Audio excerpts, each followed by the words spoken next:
para meternos en la columna económica del día de hoy de nuestro querido compañero Alejandro Otero, para charlar de distintos temas que hacen a la economía, pero puntualmente sobre la reestructuración de la deuda. Ale, querido, buen mediodía, bienvenido. ¿Qué tal, Fede? Buen mediodía para todos y todas, ¿cómo estamos? Bien, muy bien. Te decía, con dolor de cabeza un poco, pero me imagino que con más dolores estará Guzmán y todo el equipo económico, ¿no? Bueno, no sé si con dolores, a ver, vamos a analizar preocupaciones, por lo menos.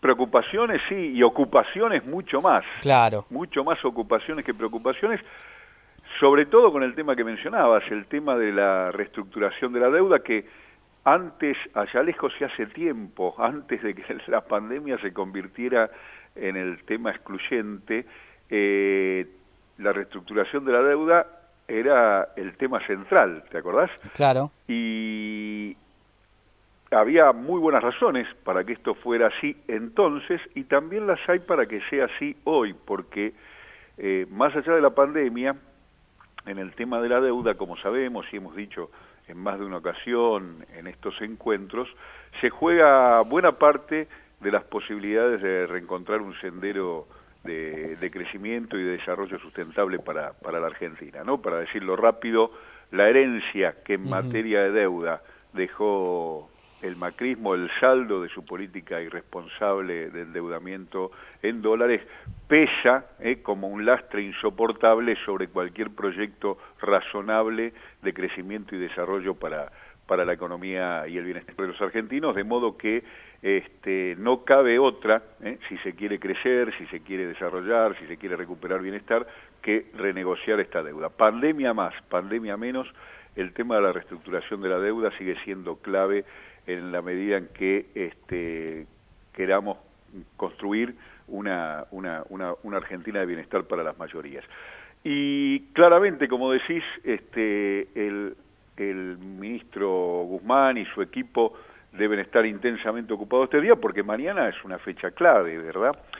¿Por qué es una fecha clave? A ver, vamos a ubicarnos. Dale. Mañana hay un vencimiento de 500 y pocos millones de dólares que la Argentina debería afrontar, debería pagar, si no quiere caer en default. Es decir, si mañana Argentina no paga, en principio está en default. Todo indica que no va a hacerlo, todo indica que no va a pagar. ¿Por qué? Bien, en primer lugar porque si bien no se ha llegado a un acuerdo, hasta el día de hoy, y todo indica que es muy difícil que se consiga antes del vencimiento de mañana, si bien no se ha llegado a un acuerdo, existen indicios que hacen pensar que las negociaciones están vivas. Es decir, cuando no se llega a un acuerdo, viste, puede ser por una de dos cosas. No se llega a un acuerdo porque se rompió la posibilidad de encontrar el acuerdo, entonces se acabaron las negociaciones, o no se llega a un acuerdo, pero la negociación sigue viva y es posible que se consiga un poquito más adelante. Y esta segunda es, por los indicios que tenemos a la vista, y ahora vamos a comentarlos, es la que parecería ser la explicación a la situación que vive hoy la Argentina y que tiene intensamente ocupado los funcionarios del Ministerio de Economía. ¿Por qué decimos esto? Bueno, porque en las últimas horas uno de los más importantes tenedores de la deuda argentina, uno de estos grandes conglomerados, BlackRock, como sabemos, la deuda argentina hoy día, la que se está reestructurando, es una deuda de privados, y estos privados no son miles o millones de personas sueltas por el mundo, como fue la composición de la deuda en otro momento de la Argentina, sino que se trata de grandes fondos de inversión que juegan el juego de las finanzas internacionales, que mueven cifras que no caben en la cartera de la dama ni en el bolsillo del caballero, cifras que son millonarias de modo impronunciable, y que son los grandes tenedores privados de las deudas soberanas de los países. En este caso, de la Argentina, BlackRock es uno de los grandes tenedores, es uno de los que se mostró como más duro durante el proceso de negociación, y en las últimas horas hizo saber que iba a hacer una contrapropuesta, lo cual mantiene viva la negociación.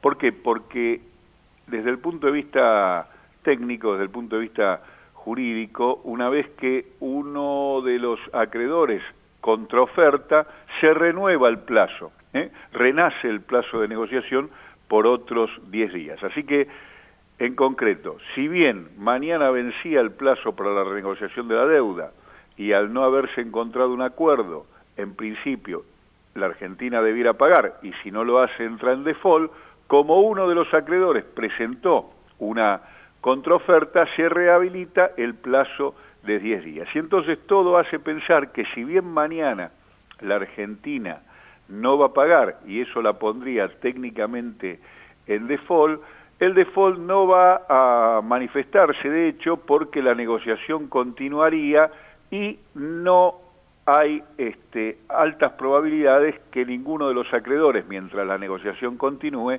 se presente ante los tribunales neoyorquinos haciendo una demanda por el incumplimiento del pago de la Argentina. Así que la negociación no llegó de momento a buen puerto, hay tiempo para seguir negociando y hay indicios, como esta contrapropuesta de BlackRock, que indican que podría alcanzarse el acuerdo y que de algún modo sería una especie de default amigable, al menos el inicio, ¿no? Porque si la Argentina, si bien no paga, hay posibilidades de continuar las conversaciones tal como decíamos. Sí. El próximo vencimiento está previsto para el 28 de junio. El próximo vencimiento que la Argentina tendría que cumplir es el 28 de junio. Es decir que de acá a poco más de un mes está la ventana de tiempo que existe para que se alcance un acuerdo con los acreedores y el tema de la reestructuración de la deuda sea un hecho y haya certeza respecto de cómo se va a sobrellevar de un modo sustentable, que esto es lo que viene defendiendo el gobierno, el tema de la deuda en la Argentina. Pero hay otros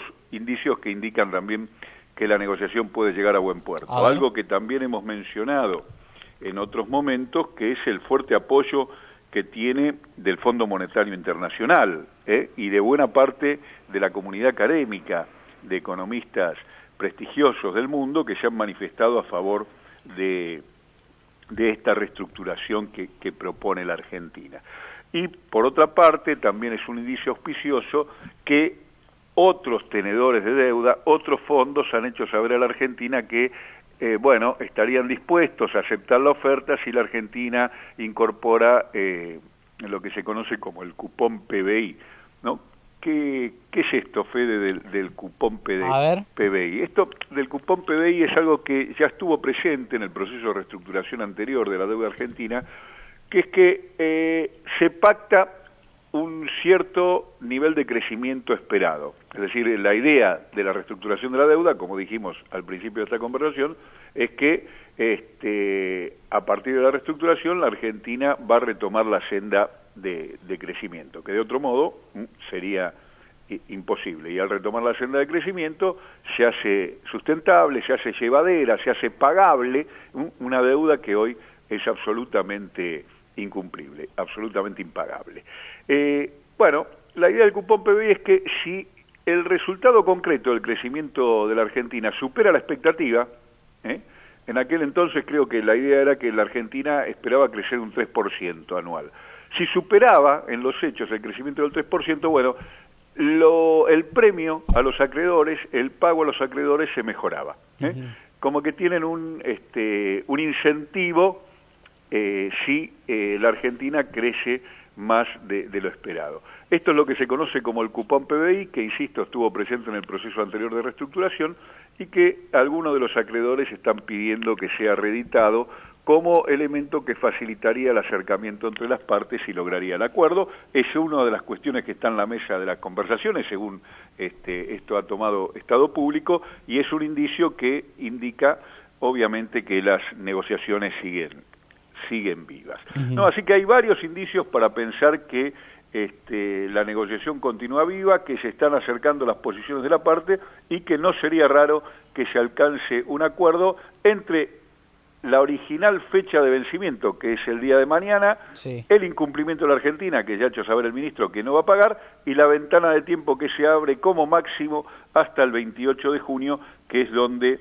se se produce el segundo vencimiento que la Argentina tendría que cumplir y que ya dijo que si no hay acuerdo no va a cumplir. O sea, por otro lado, espera, para terminar dale, el cuadro, sí, digo, sí. porque ¿qué juega en contra de todo esto, no? ¿Qué es lo que está jugando en contra? Y es importante tenerlo en claro. La Argentina es un poco un living case, un caso testigo. Es el primero que salió al ruedo de los países emergentes a decir, señores, yo con esto no puedo cumplir, tenemos que reestructurar. Sí. Y se inicia este proceso de negociación que empezó con mucha dureza, ¿te acordás, Fede? Digamos, sí. ¿no? Los tenedores de deuda dijeron, no, de ninguna manera, esto vamos, ¿no? Casi en actitudes patoteras rechazaron la propuesta. De algún modo, esas reacciones son previsibles, los jugadores tensaron la cuerda cada cual desde su lado al máximo posible, con inteligencia, y llegan los momentos de definición, y como vemos las partes se van acercando, y se verá si se llega a un acuerdo, pero la pirotecnia inicial de un proceso de negociación complejo como esta nunca es indicio de lo que va a terminar sucediendo. En realidad, lo que va a terminar sucediendo se va a ir definiendo en los últimos días. Esto es lo que indica la experiencia en este proceso, en este tipo de proceso de renegociación. Pero, en este caso, como la Argentina es caso testigo, los acreedores temen que si se llega a un acuerdo con la Argentina, ese acuerdo sea después la base que dé lugar a otros procesos de reestructuración solicitados por otros países que se encuentran también en situaciones acuciantes como la Argentina, ahora agravadas por la situación de la crisis internacional desatada a partir de la pandemia, ¿verdad? Entonces temen, por decir así, un efecto dominó. Con lo cual, la negociación de la Argentina también, de algún modo, está sobredeterminada porque va a fijar el piso, o el techo, según sea quien lo mire, claro, de la negociación para con el resto de los países que previsiblemente, imitando y esperando la definición que obtenga la Argentina, también van a tener que plantear la necesidad de una reestructuración de la deuda. Así que, como vemos, el panorama es complejo, pero la negociación sigue viva, y mientras hay vida, como decía mi abuela, hay esperanza, mi querido Fede. Es cierto. Ale, yo me quedaba con algunas cosas, ¿no? De todo esto que nos mencionabas. Por un lado, esto de la tranquilidad que el gobierno está cumpliendo con esta premisa que incluso en aquel momento mencionaba el propio Néstor Kirchner, ¿no? Esto de no vamos a pagar a costa del hambre del pueblo, ¿no? Eso por un lado. Y por otro lado, el tema del default, que tanto hablan aquellos que hace pocos meses estaban a cargo o eran funcionarios del gobierno o eran participantes del gobierno, preocupadísimos porque Argentina entre o no en default, pero no preocupados porque han generado la deuda esta totalmente impagable, ¿no? Esas son cuestiones que me quedan dando vueltas, que la verdad que en este caso de la oposición es irrisorio, es increíble. No, realmente es como vos decís, si no fuera porque resulta lamentable, llamaría a risa. Si no fuera porque es verdad, claro, y no es un sketch de Capusotto, la verdad que sería, discúlpenme el término, para cagarse de risa. Porque esta gente que provocó tamaño problema ahora quiere explicar de qué manera evitarlo. ¿Y sabes cómo explican? Porque ellos dicen, hay que evitar el default, hay que evitar el default. ¿Sabes qué es lo que están diciendo? A ver. Hay que garparla toda. Lo que ellos están diciendo es que la Argentina mañana tiene que pagar, y el 28 de junio también tiene que pagar, y más adelante también tiene que pagar. Expresan desembosadamente, obscenamente, el interés más duro de los acreedores. Lo que quieren es forzar a la Argentina a pagar, como ellos ya hicieron. Acordate vos que lo primero que hizo Macri, después de eliminar las retenciones, fue pagarle a los fondos buitre. Claro. Fue pagarle a los fondos buitre y le pagó en efectivo. Una cifra que nadie esperaba en el mercado mundial que se pagara. Ni siquiera los propios, ¿no? Lo mismo le están exigiendo ahora al gobierno. Son unos desvergonzados. Han sumido al pueblo argentino en el hambre, endeudándolo y haciendo pagos absurdos como aquel, y quieren que hoy el pueblo argentino siga sufriendo a costa de los acreedores. Bien ha hecho el gobierno de Alberto Fernández en decir, señores, nosotros con el hambre del pueblo no pagamos la deuda externa. Espectacular. Ale, ¿algo más que nos quieras compartir o por hoy estamos hechos? No, por hoy estamos hechos. Hay otras noticias como la caída del PBI que se conoció hoy, previsiblemente. Claro, era sabido. 11 puntos.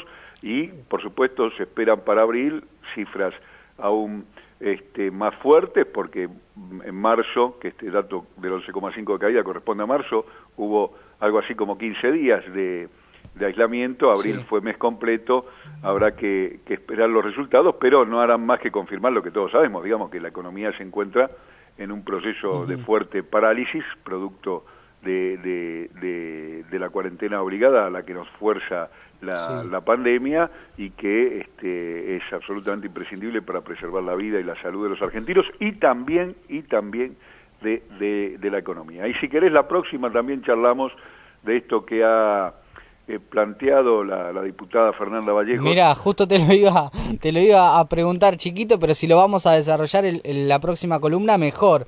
Sí, porque cómo no, porque es una idea que... No me pareció mala a mí, ¿eh? No, hay que ver después en la letra chica, pero como idea no solo no es mala, sino que tampoco es nueva, y tampoco es un invento argentino, no es ni la virome, ni el dulce de leche, ni el colectivo, es algo que países como por ejemplo Alemania suelen aplicar cuando las empresas entran en situación de morosidad muy alta con el fisco, en vez de forzarlas a la quiebra, como hace muchos otros países, incluida la Argentina, lo que hacen es capitalizar esa deuda, y de esa manera garantizan que la empresa continúe en marcha. Es un recurso muy inteligente que el capitalismo ya inventó y que usa, ¿para qué? Para evitar el quiebre de la empresa, la pérdida de empleo, la parálisis de la actividad económica en una determinada organización o sector, y mantener el principio de empresa en marcha, empleo, producción, que siempre es lo deseable desde el punto de vista de la sociedad en su conjunto, y que es la lógica aún del propio capitalismo en que vivimos, ¿no? La pregunta que uno debiera hacerse es decir, pero bueno, ¿y cuál es la alternativa? Si no capitaliza, si la empresa quiebra, que es preferible que quiebre a que capitalice el Estado y mantenga la empresa en marcha. Hagámonos esa pregunta y vamos a darnos cuenta que la idea no solo es buena, también es inteligente. Claro. Sí, a ver, en este contexto es hasta casi ideal, diría, ¿no? Pero si querés la charlamos Lo vamos a charlar la próxima columna, porque es muy interesante, y vamos a ir buscando también estos datos que nos dejaba, ¿no? Que ya sucedió en otros países y es un recurso que se utiliza. Ale, muchísimas gracias por la claridad de siempre, nos vemos el próximo jueves. Un abrazo, hasta luego. Abrazo enorme. Ahí pasaba nuestro compañero Ale Otero explicándonos un poco este tema de la reestructuración. Seguimos con la tranquilidad que Argentina no va a pagar a costa del hambre de la gente, ¿no? Es por ahí lo que a mí me queda, y la tranquilidad y la pequeña esperanza que me da. Mañana no se van a pagar los vencimientos y da un tiempo a renegociar hasta el 28 de junio, que es el próximo pago.